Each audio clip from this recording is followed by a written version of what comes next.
Eu que agradeço o convite, né? É sempre bom ter amigos em outras cidades, né? Eu acho muito legal, muito gostoso. Curto mesmo. Então, eu que agradeço o convite e a oportunidade de compartilhar com vocês. Bom, o tema de hoje será sobre Jesus e a sua proposta de reforma íntima. Nós temos que Allan Kardec, na sua obra, ele não usou a expressão reforma íntima. Nós não encontramos isso na obra dele, mas nós temos na literatura espírita, nós temos no movimento espírita esta expressão que é bastante comum nossa. Porém, para nós começarmos as definições, né, desenvolvermos o assunto, alguém gostaria de expressar, de dizer o que entende por reforma íntima? É aquilo que a gente mais tem dificuldade de fazer. Essa é uma definição. Jogar o que tem fora, ficar no baú fora, porque é bom vir tudo necessário. Por isso que a gente sempre tem que estar falando, para ver se uma hora entra, uma hora a gente começa a fazer, né? Mas alguém gostaria de definir? Ele... Oi? Mudanças. Mudanças do quê? Mudanças de pensamento, atitude, a gente começa pelo pensamento, pela vontade. Pelo sentimento, né? Mais alguma coisa? Vícios e hábitos. Mudança de vícios e hábitos. Sim, E tem muitos hábitos que são viciosos, né? Acho que a maioria ainda nossa, né? Alguns hábitos, eles são bastante viciosos. Bom, gente, então, reforma íntima, se a gente dizer apenas por repetição, é justamente a mudança, ou a renovação, ou a correção do nosso íntimo. Só que, no contexto da doutrina espírita, no contexto do espiritismo, a reforma íntima, ela trata-se de um processo de autoeducação. Tudo que vocês falaram, mudança de pensamento, de sentimento, vícios e hábitos, tudo isso acontece por meio de uma autoeducação.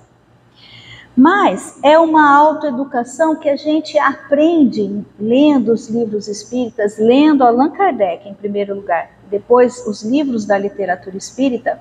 A gente aprende que essa reforma íntima, esse processo de mudança que nós precisamos empreender, ele acontece de uma forma mais direcionada.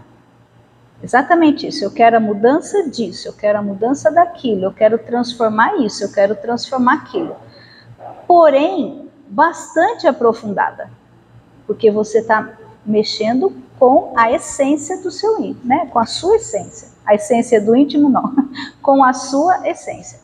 E também ela é espiritualizada. Então a reforma íntima no contexto da doutrina espírita, ela é aprofundada, ela é direcionada e ela é espiritualizada.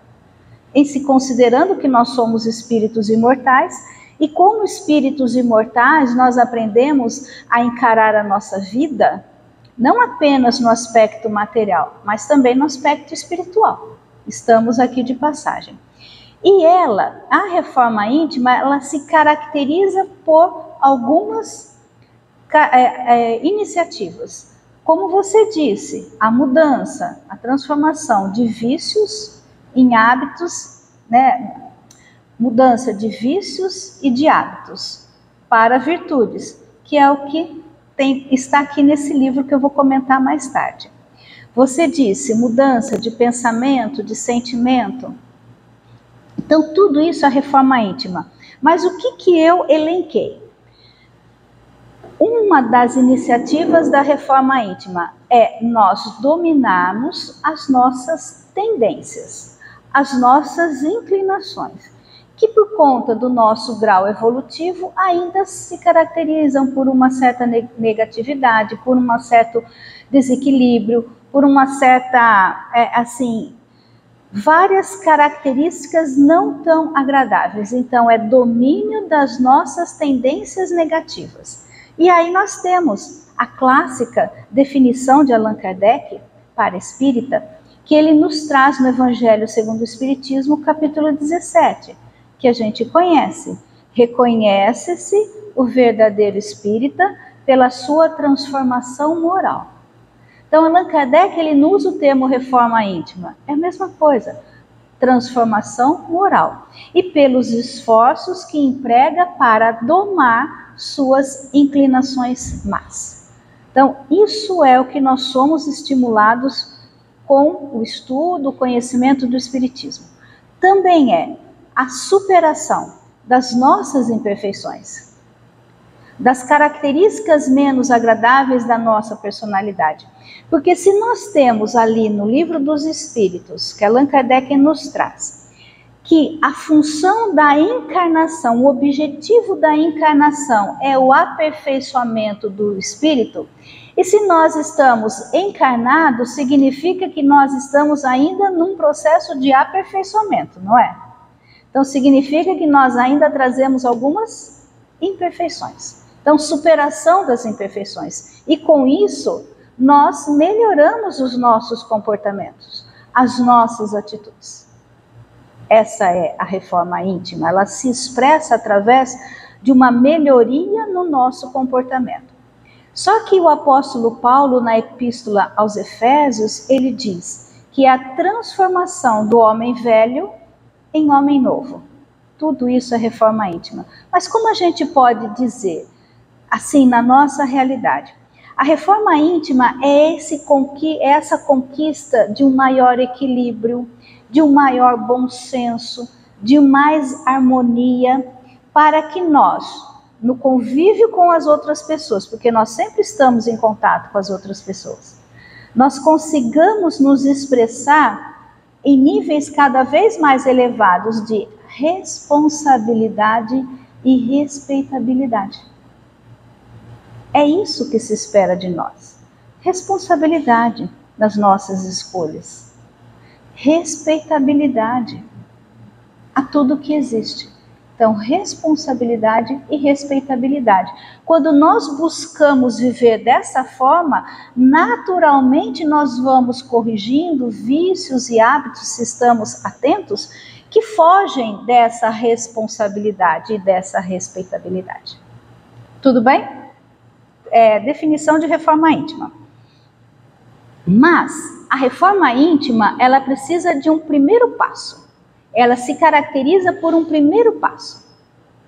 Qual é o primeiro passo para que nós possamos começar o nosso processo de reforma íntima? Alguém arriscaria? Conscientização? Conscientização do que precisa se reformar. Sim, porque se você não sabe que você precisa modificar, o que você vai modificar? Se você acha que está tudo bem, o que você vai modificar? Então tem que se conscientizar daquilo que precisa ser melhorado. Alguma outra colocação? Reconhecer, né? Aquilo que você tem melhorado. Reconhecimento. Você está errado, você tem errado, o que errou. Reconhecer. Então, o que eu escrevi aqui? Tá? Reconhecemos em nós, que é um processo de conscientização. Reconhecemos em nós os valores, princípios e características da nossa personalidade que necessitam de aprimoramento. É um reconhecimento que leva a uma conscientização.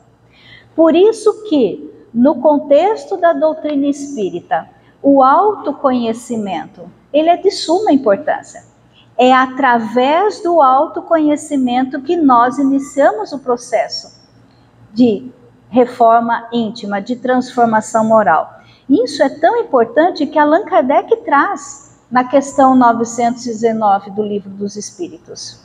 Ele colocou ali, na doutrina espírita, ele teve esse cuidado.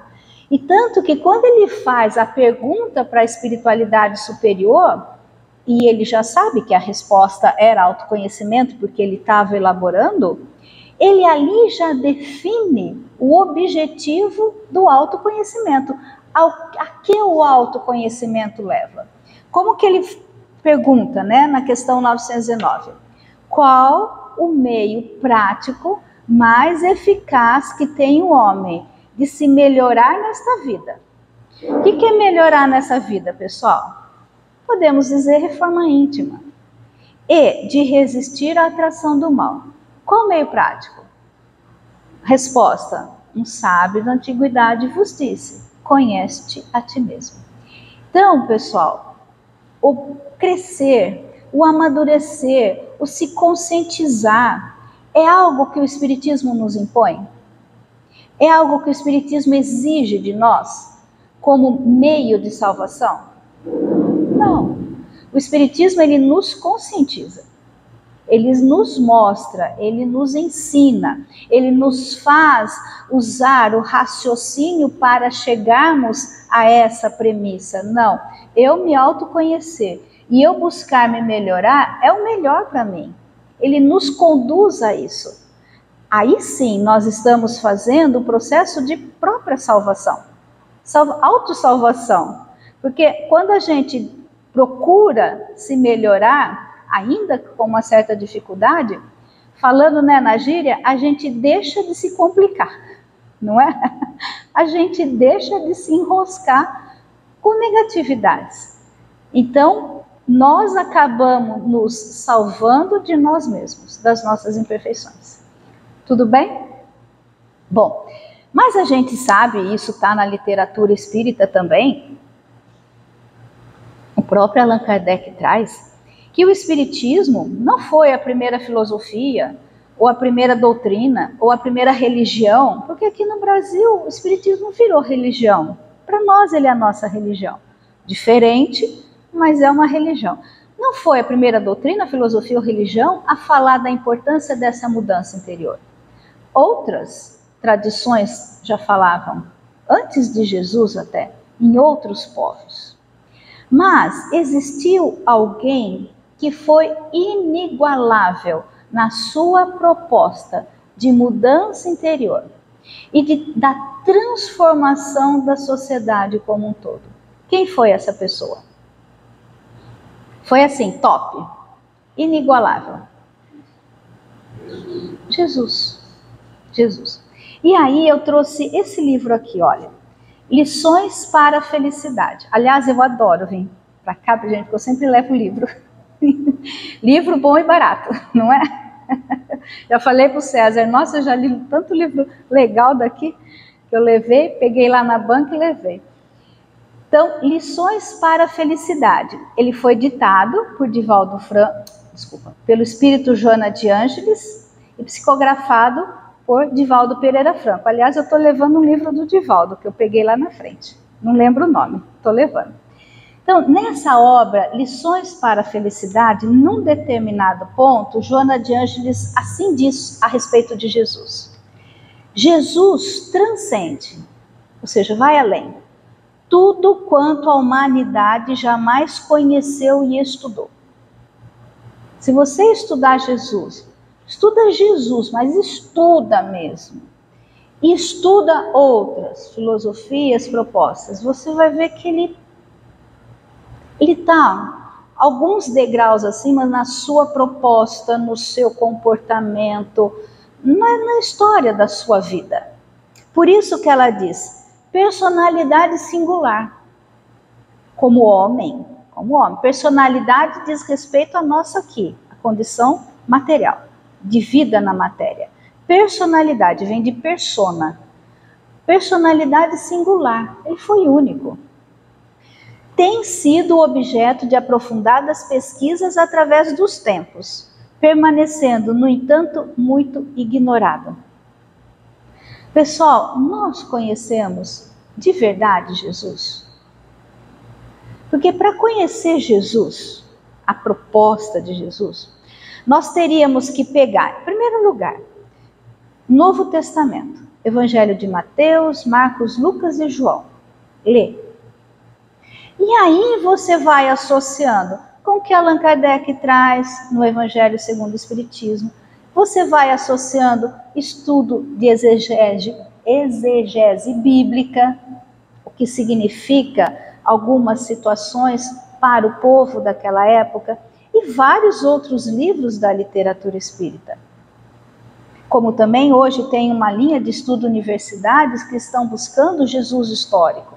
Bastante interessante também o que eles estão descobrindo da personalidade de Jesus.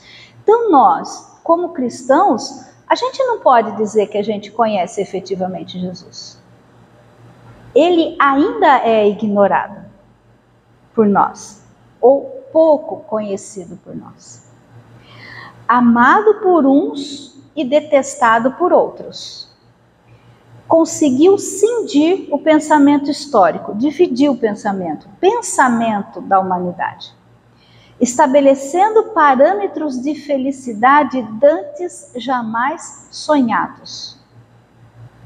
A gente pode começar ali no Sermão da Montanha, bem-aventuranças, as bem-aventuranças, e várias outras coisas que ele traz, vários outros conhecimentos.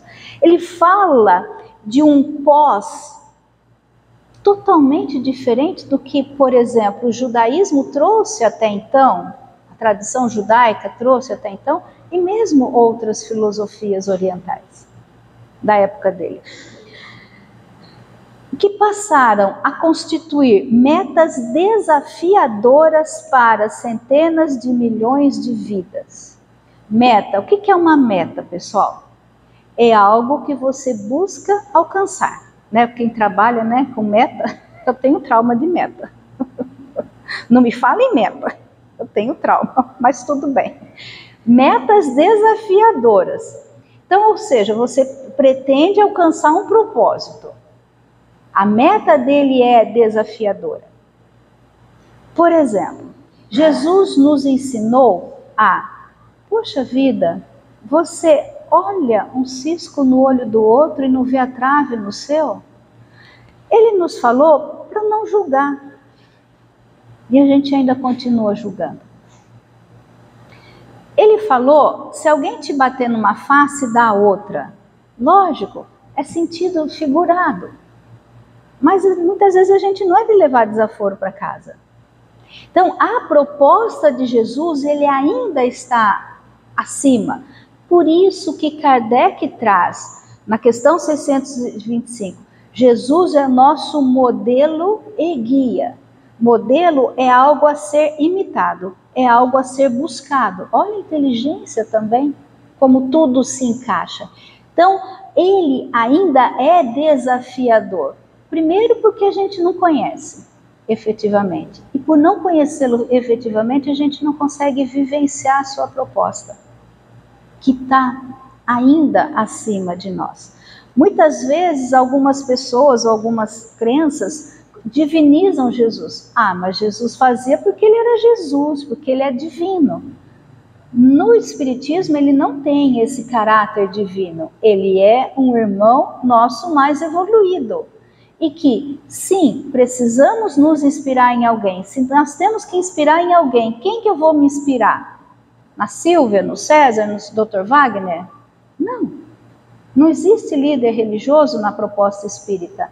É Jesus. Se existe algum líder, esse líder é Jesus, com a sua proposta de benevolência, com a sua proposta de conscientização, com a sua proposta de fraternidade, de respeito, enfim. Jesus, ele conseguiu, através do seu ensino, ele abordou praticamente o leque de todas as possibilidades do que seja o amor. Porque tudo que a gente faz com respeito ao outro e com responsabilidade ao outro, isso é uma manifestação de amor. E às vezes a gente complica tanto, né? Achando que é amar, é simplesmente assim. Aí ela diz assim, Joana de Ângeles continua, podendo ter disputado honrarias e destaques na comunidade do seu tempo, elegeu uma gruta obscura para iluminá-lo com seu berço de palha e uma cruz detestada para despedir-se do convívio com as criaturas em sua breve existência, no qual alterou totalmente as paisagens culturais do planeta. E aí, eu não tinha me tocado. De estudar e de dar palestra, que eu, caiu a ficha. As coisas, às vezes, fica tão no comum, tão no básico, que a gente não para analisar. Nós temos nos evangelhos que Jesus morreu com 33 anos. Gente, é novo. Pensa, hoje uma pessoa de 33 anos, nova. Hoje, uma pessoa de 33 anos, ainda que tenha nascido num berço de ouro, como a gente diz, com todos os recursos, com todas as possibilidades, hoje, com acesso à informação que nós temos, quem com 33 anos consegue causar tanto impacto em sua proposta de um mundo melhor? Quem? Ninguém. Só que Jesus fez isso lá atrás, onde a informação não existia troca de informação como a gente tem, e foi tão impactante que aquelas pessoas que se sentiram tocadas por ele continuaram com a mensagem dele, sofrendo o que sofrendo. Teve aí todo um período histórico conturbado, foi resgatado e até hoje a gente fala dele. E até hoje, se você estuda ele a fundo, você se sensibiliza. Olha como este homem, personagem histórico, foi impactante.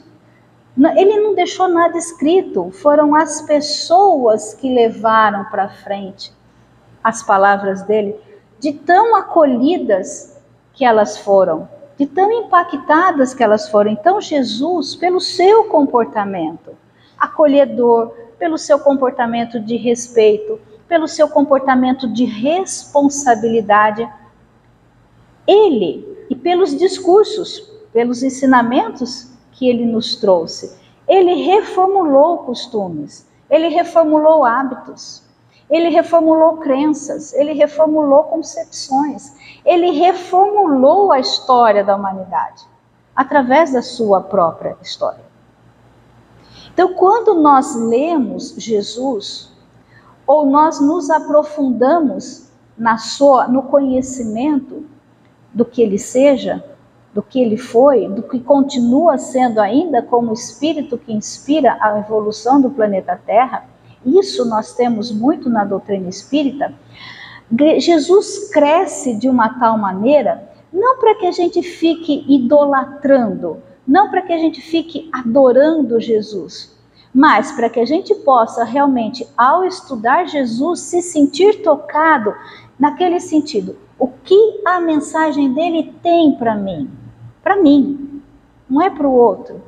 O que esse ensinamento, naquela época, Jesus queria dizer isso naquela época, o que isso tem a ver comigo? Não é ao pé da letra, mas sim a essência, que é o que nós precisamos pegar.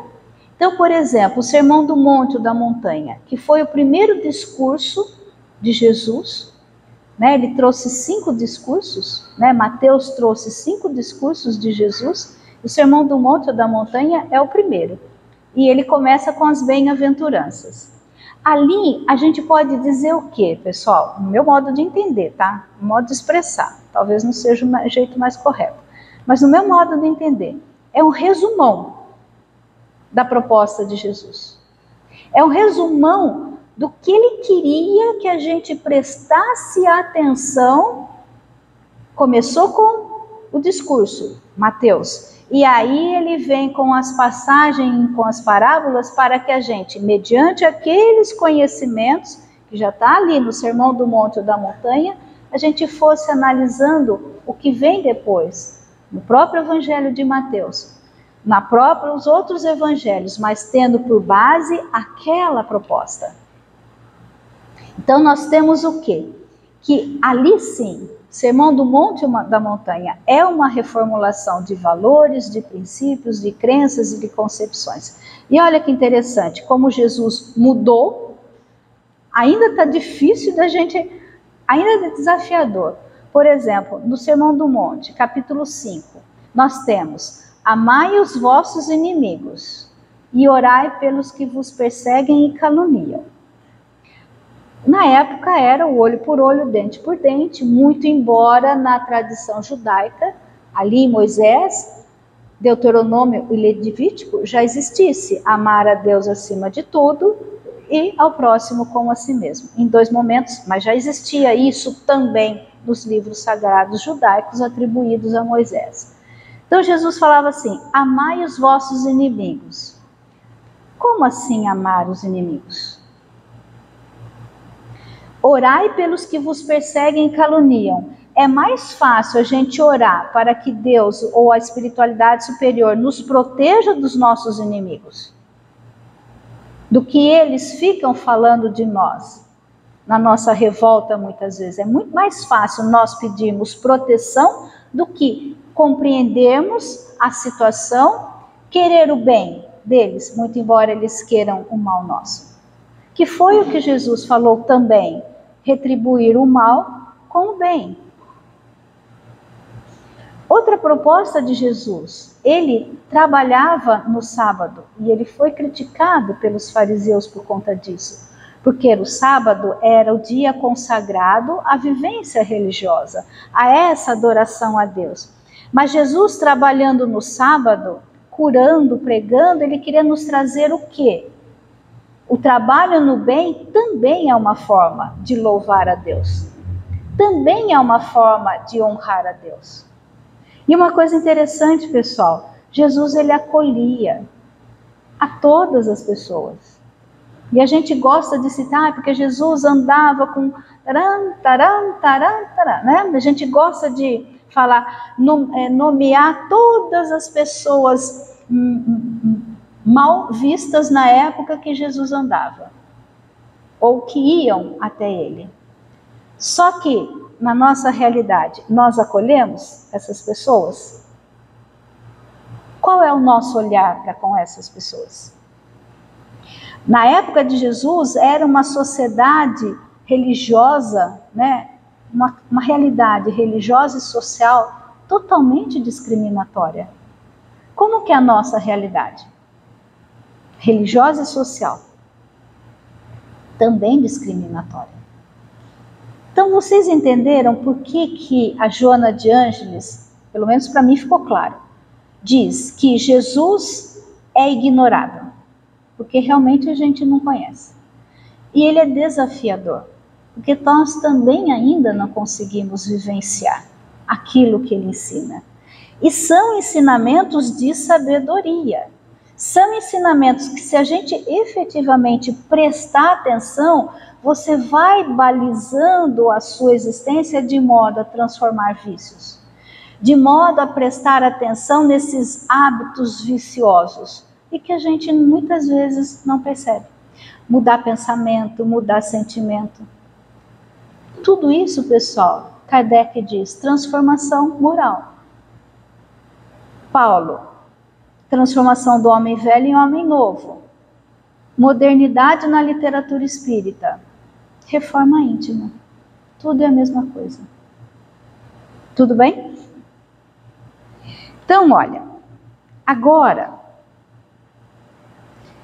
tem o ensinamento de Jesus em que ele é bastante enfático, pelo menos eu organizei dessa forma, pesquisei dessa forma. Ele é bastante enfático. Jesus ele era bastante direto naquilo que ele queria falar, bastante direto. E ele nos traz um ensinamento que ele fala assim: para de olhar para o exterior e presta atenção em você. Se conscientize de você.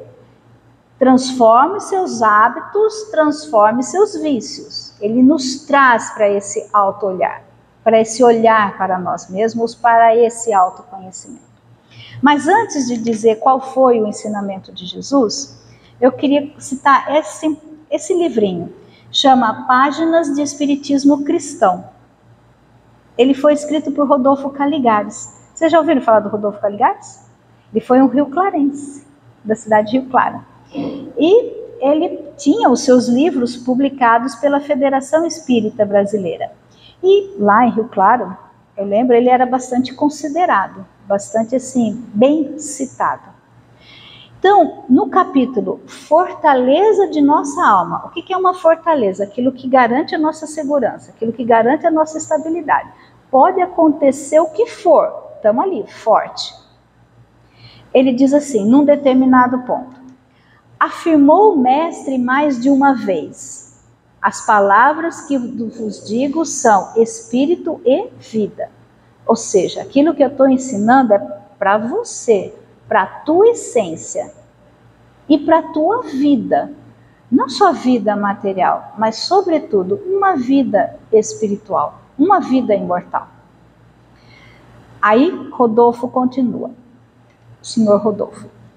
Para bem lhe compreendermos os ensinos, mister se faz, ou seja, necessário se faz, portanto, que as transportemos para o campo da espiritualidade. Pessoal, ler Jesus não é ficar, não, mas Jesus falou isso, não, mas Jesus falou aquilo, não, mas o que queria dizer isso. Não é para ficar discutindo o que ele falou ou deixou de falar, o que ele fez ou deixou de fazer. Aquilo que ele está ali, um ensinamento que tem a ver com você, para o seu espírito, enquanto pessoa encarnada, vivendo temporariamente neste mundo, para um processo de aperfeiçoamento, visando uma melhoria futura, não só nessa vida, mas nas próximas vidas e na própria espiritualidade. Para você. Aí mais à frente ele diz, o que nos compete fazer consiste no desenvolvimento das qualidades opostas às fraquezas que sabemos existir em nós. Que foi o que ele disse. Transformar vícios, transformar hábitos. Então, se eu tenho uma imperfeição, se eu tenho uma fraqueza, o que eu tenho que aprender a desenvolver? Uma virtude que vai anular aquela imperfeição. Isso é transformação íntima. Isso é reforma íntima. É transformação moral. Aí ele diz assim, ó, o que é a fortaleza da nossa alma? A atividade constante nas tarefas do bem e no aprimoramento moral. É a fortaleza inexpugnável de nossa alma. Trabalhar no bem, pessoal.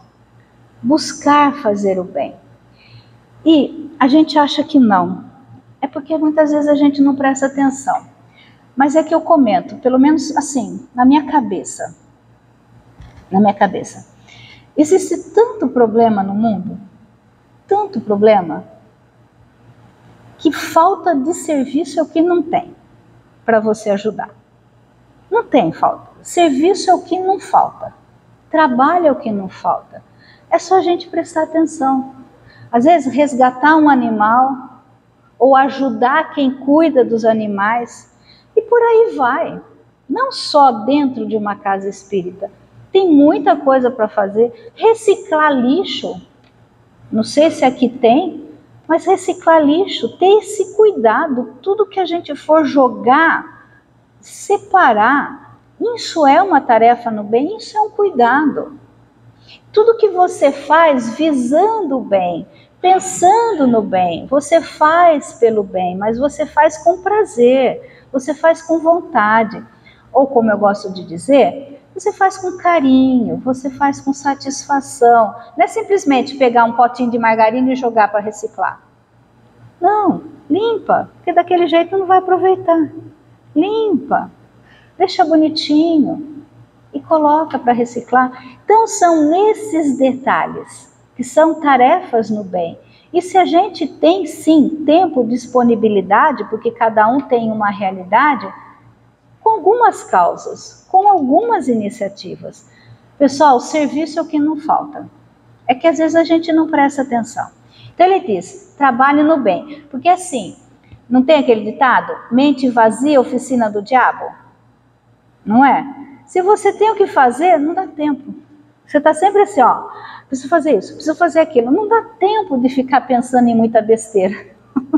Não dá tempo de ficar sofrendo por muitas coisas. Então, por isso que eu falo para o meu marido, a gente tem que viver nas tampas, né? Nas tampas sempre, ali ó, porque não dá tempo de ficar pensando naquilo que a gente não gosta, ou naquilo que nos desagrada, ou naquilo que nos faz sofrer. Então, vamos lá. atividade constante no bem e no aprimoramento moral. Essa mudança interior, gradativa, consciente, desejada, buscada, almejada e benquista. A nossa mudança, ela tem que ser benquista, porque a gente tem que querer mudar. Porque se a gente não quer mudar, a gente não muda. Foi o que o senhor falou, vontade, não foi? O senhor não falou da vontade? Conscientização, mas o senhor não falou a palavra vontade também? Para mim o senhor falou vontade, entre outras coisas, ou foi você? Foi você? Ah, verdade, desculpa. Ter vontade, exatamente, ter vontade de mudar. Então vamos lá, pessoal, qual que foi o ensinamento de Jesus, né? Então vamos lá. Está no Evangelho de Marcos, capítulo 6, versículo 1 a 23. Então é aquela passagem que os fariseus viram os discípulos de Jesus comendo sem lavar as mãos. E aí, né, os fariseus criticaram e Jesus respondeu. Mas, por exemplo, hoje todos nós sabemos que a gente precisa lavar a mão antes de comer, não sabemos? Isso a gente aprende desde que nós estamos na escolinha. Às vezes a gente, por relaxo, não lava a mão, mas a gente tem que lavar a mão. Ou então, a gente, depois da pandemia, anda com álcool em gel na bolsa, né? Porque já que não dá para lavar a mão, a gente passa um álcool na mão. Eu, pelo menos, tenho esse hábito. Só que, na época de Jesus, comer a mão, sem lavar a mão, não era uma questão de higiene, era uma questão de tradição religiosa. E se você fizesse isso, não lavasse a mão, você estava indo contra as leis de Deus. Então virou a conotação. Mas era uma exterioridade. Uma exterioridade que não tornava as pessoas melhores por conta disso. Apenas mais higiênicas. Mas muitas vezes elas faziam por obrigação. E não porque elas tinham consciência do que elas tinham que fazer. Então Jesus, ele tira você da exterioridade e traz você para a interioridade. Por isso que as palavras dele são espírito e vida. É para você, para o seu interior, para o seu íntimo, para que você realmente possa fazer esse processo de aprimoramento. Então, né, aí os fariseus falaram lá, que queriam falar, Jesus responde assim. Aí, gente, eu não sei vocês, lendo o livro da Joana de Ângeles também, chamado Jesus, a Luz da Psicologia Profunda. Joana de Ângeles, de Valdo Pereira Franco. Gente, é um livro, nossa mãe. E ela vai seguindo com o Evangelho segundo o Espiritismo. Então, aqui Jesus, a firmeza de Jesus, a inteligência, a perspicácia. Ele diz assim, nada afora do homem que entrando nele o possa contaminar, mas é o que sai do homem, isso que o contamina. Quer dizer, já deu uma direta, como a gente diz, já deu uma cortada nos fariseus, não é? Já deu uma direta, óbvio, com inteligência, né? Com o sentido de ensinar, mas ele já deu uma cortada, como a gente diz, né? Na gíria, já matou no ninho. Pode parando com isso. Não é isso o mais importante. Muda o foco. Sai dessa condição exterior. Olha para você. Mas o que sai do homem é o que o contamina. E aí os discípulos não entenderam o que ele tinha falado. E depois que eles estavam sozinhos com Jesus, eles foram perguntar, né? O que ele queria dizer com aquelas palavras. Aí Jesus disse assim, assim vós também não entendeis? Então Jesus falou, mas vocês também não entenderam? No modo de dizer, vocês estão comigo há tanto tempo, ou algum tempo, e ainda não entenderam o que eu quis dizer? Não captaram a minha mensagem, não captaram a minha lição, ou não captaram a minha proposta? Aí ele continua. Não compreendeis que tudo que de fora entra no homem não o pode contaminar, porque não lhe entra no coração.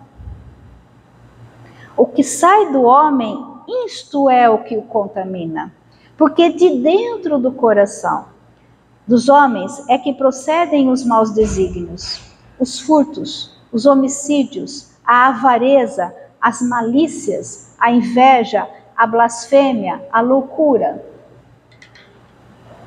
Ora, todos esses males vêm de dentro e contaminam o homem. Então, pessoal, vamos olhar para nós, para o nosso coração. Maus desígnios. No nosso dia a dia, será que a gente só tem palavras de esperança, de estímulo, palavras ali elevadas? Nós somos assim? Ou de vez em quando a gente solta umas? Ah, mas eu não furto e eu não mato ninguém. Será que muitas vezes no nosso comportamento nós não roubamos ou não matamos a esperança de alguém, a felicidade de uma pessoa e tantas outras questões? Ah, mas eu não sou avaro. O que é avaro? Eu ter só para mim e não compartilhar com o outro. Não, eu não sou avaro. Por que nós, enquanto sociedade, somos extremamente consumistas, que temos a necessidade de ostentar e que muitas vezes a gente quer ter o que o outro tem? A inveja. Isso é inveja. Ah, eu não falo mal do outro, blasfêmia. Isso, da onde parte, pessoal? Do coração. Para onde que nós temos que olhar em primeiro lugar para fazer o nosso processo de reforma íntima? Jesus falou, olha para o teu coração, para os teus propósitos, para os teus pensamentos, para os teus sentimentos, para os seus vícios, para os seus atos. É isso daí. Tudo bem, reforma íntima? Tudo bem a proposta de Jesus? Como eu sempre digo, entenderam ou quero que eu fale de novo? Não precisa? Então tá bom. Pessoal, mais uma vez, obrigada pelo convite, obrigada pela atenção. Me considero daqui de Iracemápolis, então tá tudo certo. Boa noite.